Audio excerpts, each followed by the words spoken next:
Saving lives and giving people hope.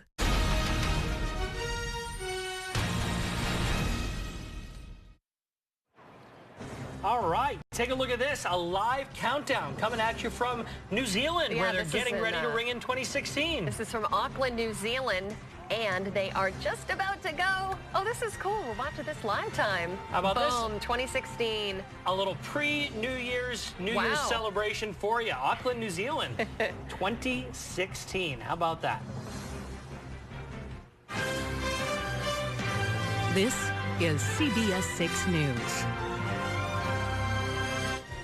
Oh, that is a nice way to bring in the new year this morning. And how about this as well? The new minimum wage goes into effect today, but some employers concerned about their workers' new pay. How much of a bump those workers can expect to see on their pay stubs. And they've been causing house fires, trips to the hospital, but that isn't stopping two state lawmakers who are trying to get hoverboards legalized in the state, where they say people should be able to freely ride.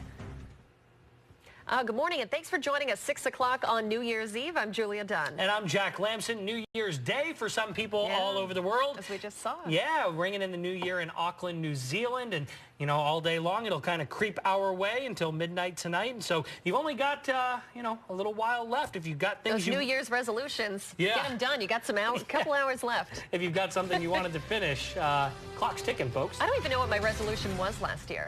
You forget them like a month later anyway. What about 2 weeks later? Yeah, well, I'm sorry. I was being a little generous. Well, look, we are getting rid of the rain, and that is certainly some good news. We are replacing that, though, across parts of the area with a little bit of snow. We have a west wind blowing off relatively warm lakes, and we're talking about some lake effect snow setting up across the favorable bands. Here's a look at storm alert Doppler radar, and we are seeing that across northern Herkimer County into northern Hamilton County. So over the next few days, that's going to become a reoccurring theme. Some of our northwestern communities could be dealing with some lake effect snow. Rest of the area starting out nice and mild this morning in the mid to upper 30s. Hey, it's dry out there. That's the good news. We go for mostly cloudy skies during the day. We will see some sunshine, especially as we go along and south and east of the capital region as temperatures get up to around 40 degrees. A breezy but certainly better day than it was yesterday. New Year's Eve forecast coming up in a bit. Guys. All right, Craig, thanks for taking a look out on I-90 at the state campus exit. There is an accident reported in this area between exits 3 and 4 for the state campus and then exit 4 for 85. That's on the westbound side with the right shoulder closed. Not sure if it's a little bit too far down there or maybe it's in the other direction, but it's kind of in this area. It doesn't seem to be having all that big of an impact on traffic in that area, so that's some good news. Also an accident, though, westbound, also on the throughway between exits 25 and 26 up in the Schenectady area. Other than that, 511 all clear. The Northway looks good. That's your CBS 6 Eye on Traffic. Happening today, thousands of workers across the state will be taking home fatter paychecks. Today begins the wage hike for tipped workers like waiters and bartenders and all other regular minimum wage workers. Workers at some of the larger fast food chains will see a pay increase as well, which seems like good news for employees but is leaving some employers concerned. Starting today, the minimum wage for all tipped employees will jump from $5 an hour to $7.50. But one restaurant owner says because of the increase, he's cutting his restaurant's hours and raising prices. Fast food workers at large chains will see an increase to $9.75 an hour with a $1 an hour increase a year until 2021. While the wage hike is concerning, some of it's being celebrated by low-wage workers and union leaders who continue to fight for 15. If somebody's working 30, 40, 50, 60 hours a week in the United States and can't live on that money, there's something wrong. With Governor Cuomo saying he supports a $15 an hour minimum wage for all workers, this issue is one we can expect to see heavily debated into next year. And that's not the only issue. Minimum wage, not the only new law to take effect either. CBS 6's Carrie Beal joins us live in studio this morning with a look at some of the other laws New Yorkers can see take shape next year. Good morning, Carrie. Morning, Jack. There's a lot of changes you may want to know about. All year long, lawmakers pushed legislation that they think will help New Yorkers. Many items are proposed, but only a few actually pass. Here are some of the laws that got the green light.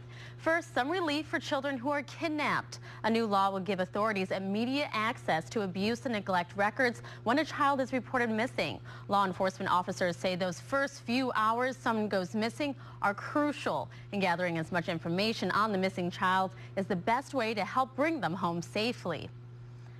And no matter what gender you are, you should be eligible for the same pay at work. The law says the pay should be based on merit, training, education, and experience, not sex.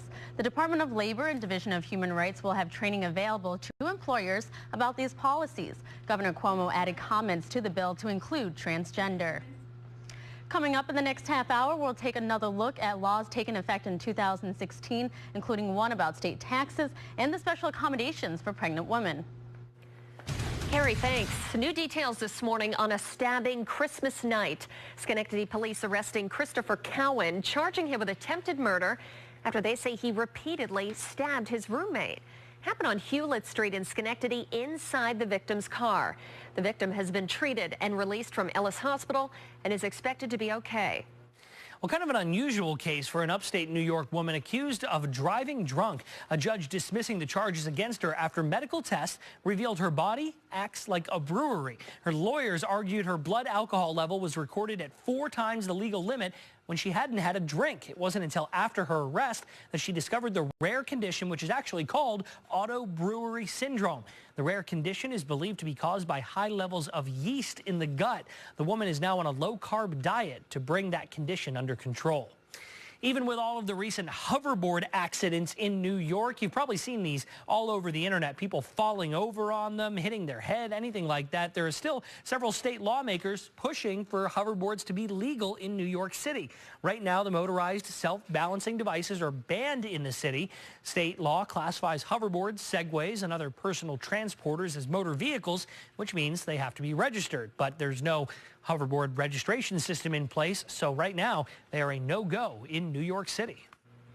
Well, with New Year's Eve quickly approaching, well, it is New Year's Eve, CBS 6 is taking a look back at the top 10 local stories of 2015.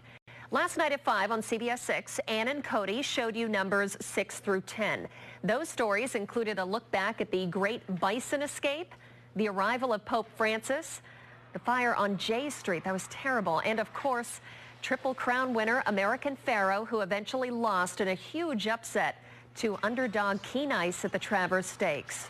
Tonight at 5, we're going to continue this countdown of the top local stories of the year, starting at number 5 and going all the way down to number 1. Again, that airs tonight at 5 right here on CBS 6. Interested to see what number 1 was. Well, with the global threat of terrorist attacks looming this New Year's Eve, security is going to be very high at celebrations tonight all across the country and beyond. Don Champion reports on what's being done to make sure people ring in the new year safely. In New York's iconic Times Square, the NYPD says 6,000 police officers will ensure it's the safest place to ring in the new year. A highly trained and newly formed counterterrorism unit will also be on patrol. Leave the worrying to the NYPD. People should feel safe this New Year's Eve because we're there. More than 1 million people will attend the country's biggest celebration. Not far away inside a new operations center in downtown Manhattan, officers will monitor thousands of camera feeds. On the ground, radiation detectors will be deployed along with bomb-sniffing dogs. Police helicopters and snipers will also keep watch from above. In Las Vegas, where hundreds of thousands will party, preparations included stocking ambulances. Along the famous strip, 1,000 uniformed officers will be on patrol. Overseas authorities in Belgium are also on alert. In the capital city of Brussels, the annual fireworks display has been canceled after the arrest of 2 men this week for plotting an attack. Tourists vow to not let it dampen their night. The thing is, you can't let people like that dictate, your lifestyle and your choices. So is it a threat? It's a threat anywhere, but it's not going to change my plans. Here in the States, officials say there are no credible or specific threats against celebrations. Don Champion, CBS News, New York. But if you can't make Times Square this year, or if you're like me and you would never even try to do that on New Year's Eve, the Tri-Village Last Night celebration in Fort Plain offers the Times Square experience, but of course it's on a smaller scale. The Gazette reporting the Fort Plain version will feature musicians and games and even a showing of Back to the Future. The celebration begins tonight at 5 and it goes right on through midnight. To join in on the fun, it's going to cost for adults $15, kids 12 and under celebrate for free. A New York City attraction is no more, while you'll no longer see the iconic 60-foot Ferris wheel in Times Square. And medical results are in on the woman accused of running over pedestrians, killing one on the Las Vegas Strip. What the toxicology report found in her system. All right, it's nice and mild out there this morning, starting out with temperatures in the mid to upper 30s. When we come back, we're going to go hour by hour for today. We'll take you through New Year's Eve, let you know if your plans are okay for that. And a cold shot of air headed our way. Finally, our first taste of Arctic air for the beginning of next week. I'll have all of that when we come back. CBS 6 Eye on Traffic is brought to you by Leah Auto Group. Over 5,000 vehicles online all the time at leahcars.com. Sandra Bullock, Billy Bob Thornton, and Anthony